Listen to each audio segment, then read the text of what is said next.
Before you watch this episode of our City Current radio show, I want to invite you to join City Current's e-learning and online personal development platform called Growth Current. I'm Jeremy Park, host of the City Current radio show and CEO of City Current. Growth Current is your exclusive ticket to attend virtual events with global thought leaders, national guest speakers, and experts who can help you grow personally and professionally. It gives you access to success secrets, lessons learned, learning modules, and so much more. Being online, you can join us from anywhere in the world. Subscriptions are only $8 a month, or you can do bulk subscriptions for your team. Check out growthcurrent.com to learn more and to join us in our efforts to power the good. And now, on to the show. Welcome back to the City Current Radio Show. I'm your host, Jeremy Park, and we're honored to be with our next guest. We're talking about My Bag, My Story, and we're here with the Chief Bag Giver, Cara Finger. And Cara, let's start with, how are you doing? I'm doing great. How are you doing, Jeremy? Doing very well. I love the storyline, the one-for-one model, the heart behind what you do in terms of working with the kids and trying to help lift those and give dignity to the children in foster care. Let's start with a little bit of context, though. Give us some history for starting this effort, this organization, My Bag, My Story. So I'm an adopted child myself.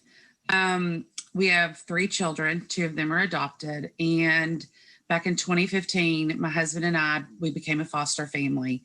Every child that came to us came with either a grocery sack or a trash bag. I asked people in our community of foster care, like, have you had children come to you with trash bags? And they're like, yeah, that's really common. I was like, that's not common though. Kids shouldn't carry trash bags. So I set out to figure out how for kids not to have to carry trash bags in the foster care system. So that's how I started My Bag, My Story. Yeah, I mean, I think, that in and of itself, in terms of your firsthand knowledge, seeing a need and stepping in and saying, hey, wait a second, we need to do something about this. Yeah. But to your point, the dignity of coming in as a child, I mean, thinking you're walking in to a family with the trash bag, like, we've got to, as a society, do more to that. So I think that's where I think just the simple heartstring pull of, hey, these kids, come on now, let's give them more than a trash bag. Yeah. Well, unfortunately, when kids are taken out of care, it's usually not in good circumstances. They sometimes have very little time to take them out of where they have always lived, what they've always known. So the quickest thing is to hand them a trash bag or a grocery bag to grab the few things that they have. However, giving a trash bag to a child, I've talked to many children that are 18, 19, 20, that have aged out of the foster system, and carrying a trash bag just erodes daily their sense of pride. They don't feel secure. They feel like people are staring at them and thinking of them as trash. I've had several kids tell me that their stuff was mistaken for trash and thrown away, so they can never get it back. So carrying a trash bag, it's one small thing that can help children preserve their dignity and their self-respect in this terrible road that they're on in the foster care system. So when did the idea pop in of, let's use a one-for-one model, let's create some really nice products, be it backpacks and duffel bags and accessory bags? When did that start to form? So I called a friend of mine early on and asked him, I don't know anything about manufacturing. I just know that I want some bags to be made. He pointed me in the direction of a kind gentleman who proceeded to give me the name of several more people to call. So in that year's period of time, I called and got into some really great discussions about it, but nothing ever came to fruition.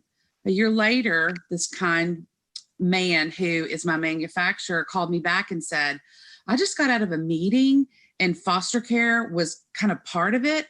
I had no idea that there were 435,000 kids in foster care at any given time. And I said, yeah. And he goes, what can I do to help you? And I said, remember a year ago when I asked you to make me some bags? Would you make me some bags? And he did.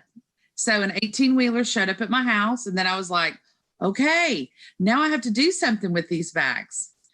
So I ended up going to Belmont University, their Enactus program. Professor John Gonis is a dear friend of mine, but also a genius. And him and Alec Dryden, who was in taking his place while John was on sabbatical, said, let us help you. Let our entrepreneurship program, Enactus at Belmont University, wrap around you, figure out how to distribute these bags, how to become a 501c3.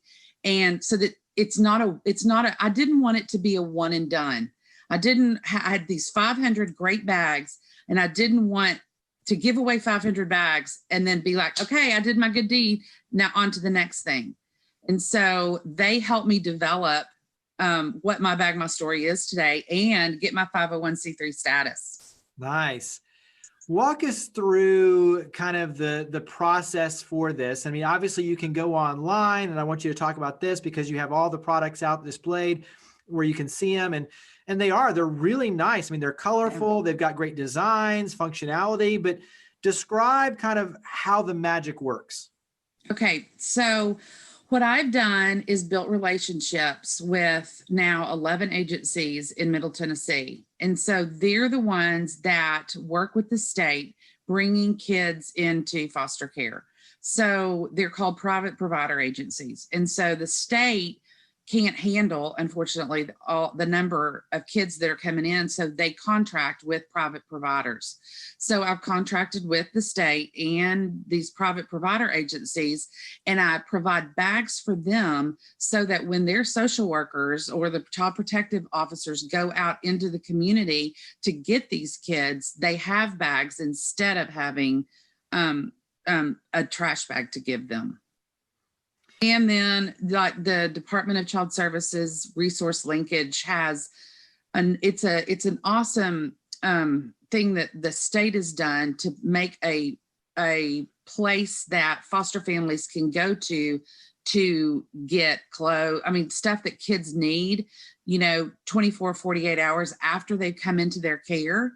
And we have bags there so that they can put all the stuff in the bags.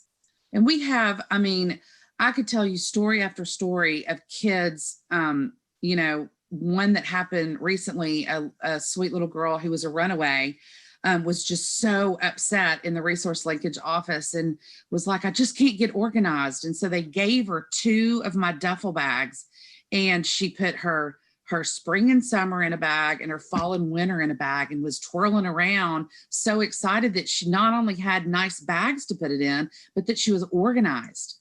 So those are the kind of things that make kids feel like they're worth something.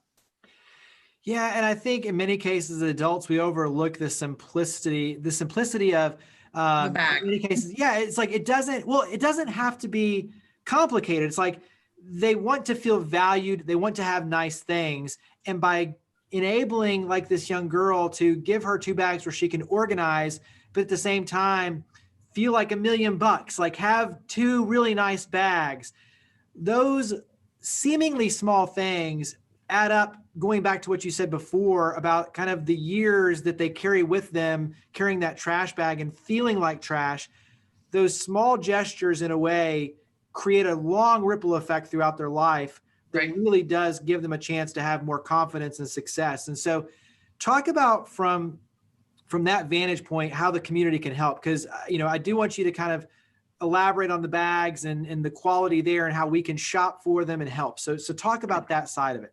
Okay. Well, one thing that My Bag, My Story that we really are trying to do, besides the fact being like buy one, give one, is we're trying to bring awareness into the community that we're in, and hopefully beyond that, there are this demographic of foster kids that are kind of, I call them local refugees.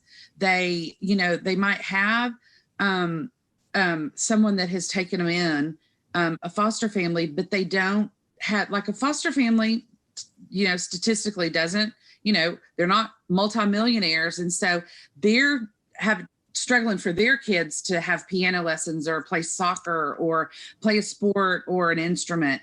And so it would be so great if more businesses that do ballet lessons or piano lessons or sponsor basketball teams, that they could give scholarships to kids that are in foster care that are living with a family in a community so that they could do the things that the foster family might not be able to afford. So as far as the bags, they're awesome quality. They're beautiful. It's the same bag that if someone purchases, we give. And so, kids love them, and people that purchase them love them. We have a website. We have pop-ups in the community. And social media has been huge for us for the reach, for people to tell their friends, just go look at my bag, my story, which will, they can look at the website. We are hoping to start partnering with some corporate sponsorship so that we can get more bags at one time.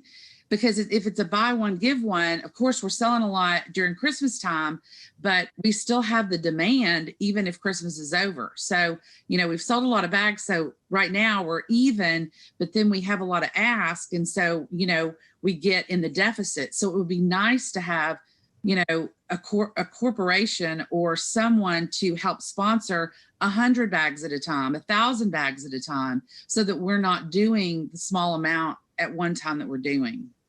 Yeah. And I think, as you're talking, I'm thinking too, like, this is perfect gift giving, and not just for the holidays, throughout the year.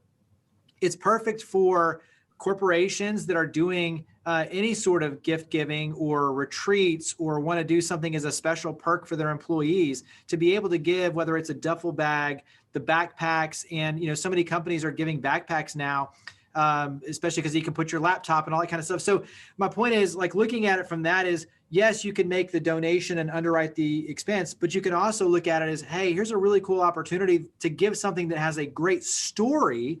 And for parents who are looking for backpacks for their kids, how powerful is it to say, hey, this backpack that you're taking to school is one that, these other children are taking to school too. And you're now giving as a part of this storyline. As you go to school, you're helping another go to school as well with that backpack. And I think that dignity carrying forward, not only from the duffel bag, but the backpack, is really powerful as well. Well, and saying you hit the nail on the head, in that if you're going to give a gift with a purpose. Like, buy a bag with a purpose. Even if it's not a bag, find a company that gives back to some purpose. Homelessness. I mean, there's so many different things that you can support. And if you're gonna buy it anyway, then why not buy one with a purpose? And so that is what we're trying to bring to the forefront, is that, if you're going to buy, everyone has 100 different bags, but everyone loves bags, especially women. And it's like, if you're gonna buy a bag with a purpose. Absolutely. What's been a fulfilling either story or moment for you when you look at knowing firsthand what it's like, and then now being able to see that you can do something about it? And as you mentioned, like with the young girl, you're starting to see these stories and have the feedback come in of just the transformation that's taking place. What's been something fulfilling for you in this journey? Well, the most fulfilling story that I have is, I was at a Chick-fil-A in another part of town, other than the part of town that I live in, where, you always know everybody. And I had this girl that I was kind of watching 3 or 4 tables away, and she had 3 kids with her, and they were all, crying and screaming, which, happens in Chick-fil-A. And I was watching the struggle, and I kind of noticed them, and I was with my husband and 2 of my kids. And halfway into our meal, this girl walked up to me and was like, "Are you Cara Finger?" And I was like, yeah. And she said, "I just want you to know that we're doing our first visit with we have a foster child that came into our home 2 nights ago, and we had to bring our children, but we're doing a visit with the child's biological parents, and they came with your duffel bag to our house." And so I looked up because the tag was on it, and I looked up and I saw your picture. And when you walked in, I was like, oh my gosh, that's the girl. I have her bag at my house. And I was like, oh my gosh, it's working. Like, there are people in other parts of the town that are getting these bags when the kids come. So that's the most meaningful story I can tell you that has happened to me, knowing that our bags are being distributed. What advice would you give to other individuals, business leaders, nonprofit professionals, when you look at the lessons that you've learned and are learning every day in this journey? What advice would you give them, tied to purpose, tied to impact, tied to the very things that you're doing on your end? Well, what I would say is that there is always a need.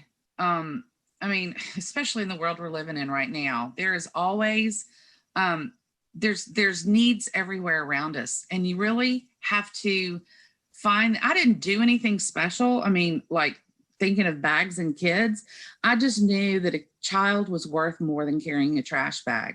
And so I set out to find something for them to carry that was better than a trash bag. So it's a very simple idea and people come up with simple ideas all the time. Just follow through and implement them on a very small scale. Mine was on a very small scale. So it's not hard this day and age, especially to find like someone, make a meal for somebody.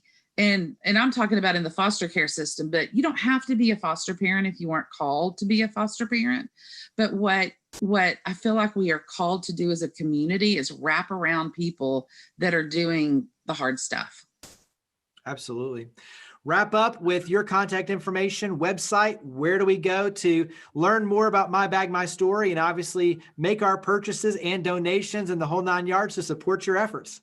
Thank you so much. So you can go to www.mybagmystory.com or find us on Facebook at My Bag, My Story, or find us on Instagram at My Bag, My Story, all together. Well, Cara, greatly appreciate all you are doing, and absolutely phenomenal, amazing. Appreciate it. And thank you so much for coming on the show. And thank you so much for having me, Jeremy. I really appreciate it.